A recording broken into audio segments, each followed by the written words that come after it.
दोस्तों 2027 के उत्तर प्रदेश विधानसभा चुनाव में सिर्फ हिंदुत्व और पीडीए की लड़ाई नहीं है। इसमें असली लड़ाई जो है वो लड़ाई है एक डेटा और वोटर लिस्ट और संगठन और साथ ही चुनावी रणनीति की। जिसकी चुनावी रणनीति अच्छी होगी वही विधानसभा चुनाव 2027 जीत पाएगा। अब चाहे वो अखिलेश यादव हो या फिर योगी आदित्यनाथ, ये जीतना बहुत मुश्किल है। इस वीडियो में आपको विस्तार से समझाऊंगा और साथ ही समाजवादी पार्टी ने 2022 की हार से क्या सीख कर मिशन 2027 नया नाम दिया है। क्या चुनावी ब्लूप्रिंट तैयार कर लिया गया है और जो 2027 में चुनाव आने वाला है वो 2022 की हार का मार्जिन की हार क्यों? एसआईआर जो कि स्पेशल इंसेंटिव रिवीजन है क्यों बना है सबसे बड़ा हिडन बैटल ग्राउंड?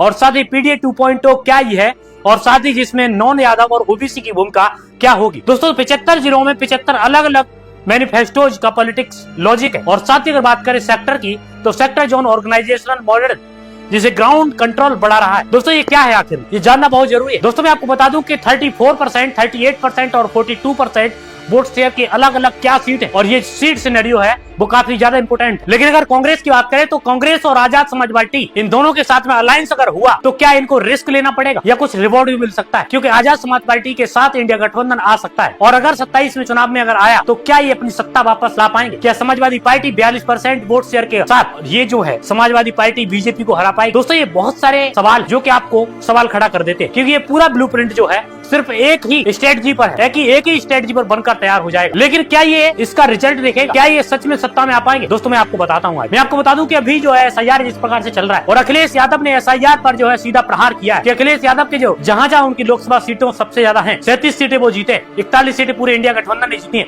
वहां वोट शेयर काटने की कोशिश की जा रही है। जहाँ यादव मुस्लिम और जितने यादव मुस्लिम बहुल क्षेत्र है वहाँ लोगों को वोट काटने की कोशिश की जा रही है। लेकिन समाजवादी पार्टी ने अपने पीडीए प्रहरी बिठाए हुए वो ये चीज देख रहे हैं कि किसका वोट कट गया, किसका नहीं कटा या फिर किसका बचा हुआ है, किसका कट गया है तो उसका कैसे सही कराना है, वो सारी चीजें लिस्ट देख रहे हैं। जिससे अखिलेश यादव का जो फॉर्मूला है वो काफी मजबूत होता हुआ नजर आ रहा है। लेकिन वही अगर योगी आदित्यनाथ की बात करें तो योगी आदित्यनाथ ने विधानसभा के अंदर सवाल उठा दिया था इलेक्शन कमीशन के ऊपर, कितने वोट कटे, कैसे वोट तो कट रहे हैं दोस्त। लेकिन अब बात यह है कि अखिलेश यादव के वोट कट रहे हैं या फिर योगी आदित्यनाथ के वोट कट रहे हैं, ये जानना बहुत जरूरी है। और अगर आपने ये समझ लिया तो उसके बाद फिर आप 2027 का पूरा फॉर्मूला समझ लो। 2027 का जो विधानसभा चुनाव होने वाला है उसमें अखिलेश यादव की एक नई रणनीति है और वो रणनीति है कि अपने वोटर्स की एकदम हिफाजत करना, एक भी वोट कहीं कट ना पाए और साथ ही प्रहरी अपना काम पूरा कर रहे हैं। और वो प्रहरी जो अपना काम कर रहे हैं जिससे क्या है कि समाजवादी पार्टी का एक रोड मैप तैयार हो रहा है, यानी जिससे उनके वोटर्स हैं जो कटने वाले थे वो कटने से बच जाएंगे और उसके बाद वो अच्छे से वोट डाल पाएंगे। दोस्तों ये बहुत जरूरी है जानना कि आपको बता दूं कि अभी जो एसआईआर हो रहा है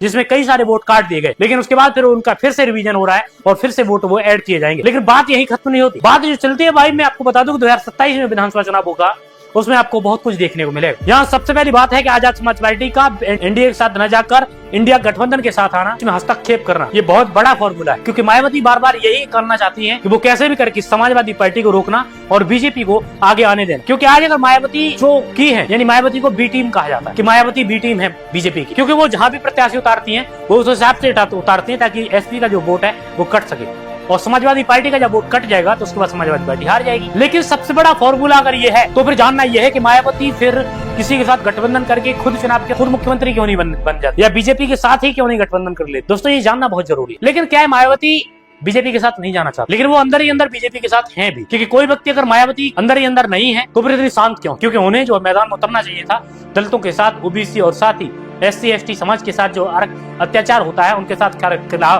खिलाफ कार्रवाई की जाती है, उनके ऊपर गरजना चाहिए था, लेकिन नहीं, उनके खिलाफ कभी आवाज नहीं उठा, तैयार ही नहीं होती। लेकिन वहीं अगर आजाद समाज पार्टी की बात करें तो आजाद समाजवादी पार्टी ये सारे संविधान की रक्षा के लिए बात करते हैं। राहुल गांधी पर आरोप लगाती नजर आती है, लेकिन क्या राहुल गांधी आए मायावती को अपने गठबंधन में लेंगे? और मैं आपको बता दूं कि मायावती के साथ अगर इनका गठबंधन हो जाता है तो उसके बाद जो होगा वो आप लोग सोच नहीं कि बीजेपी अपनी सत्ता से बाहर हो जाए उत्तर प्रदेश के अंदर। लेकिन मायावती नहीं चाहती है कि समाजवादी पार्टी सत्ता में आए और इसीलिए मायावती शांत है। मायावती इसी वजह से खुद ताकत नहीं लगा रही है। मायावती इतनी कमजोर कैसे पड़ गई? वो इसलिए क्योंकि मीडिया से इंटरेक्शन नहीं हुआ या फिर मीडिया से जो है वो रूबरू रही, इन साथ ही रैलियां, ये सारी चीजें वो एक्टिव नजर नहीं आ रही है, इस वजह से मायावती कमजोर पड़ी। लेकिन दोस्तों आप लोग क्या कहोगे, मायावती का कमजोर पड़ना या फिर अखिलेश यादव? और मायावती का ऐसा भी कहा जा रहा है कि मायावती जो है अब कांग्रेस के साथ भी गठबंधन कर सकती है, लेकिन क्या वो कांग्रेस के साथ गठबंधन कर पाएंगे? लेकिन वही बात करें अगर 42% वोट शेयर की तो अखिलेश यादव को सत्ता में आने के लिए 42% वोट शेयर चाहिए ही चाहिए और इतना वोट शेयर अगर अखिलेश यादव नहीं ला पाते हैं तो उससे फिर अखिलेश यादव को बड़ी दिक्कत होने वाली। दोस्तों मैं आपको बता दूं कि अखिलेश यादव जिस प्रकार से पूरी ताकत लगा रहे, गठजोड़ लगाने में लगे हुए, 75 के 75 जिलों में उनका अलग से एक मैनिफेस्टो तैयार होगा। वहाँ के जो लोकल लेवल के इशूज है उनको निकाला जाएगा, उन पर काम किया जाएगा, उन पर चुनाव लड़ा जाएगा,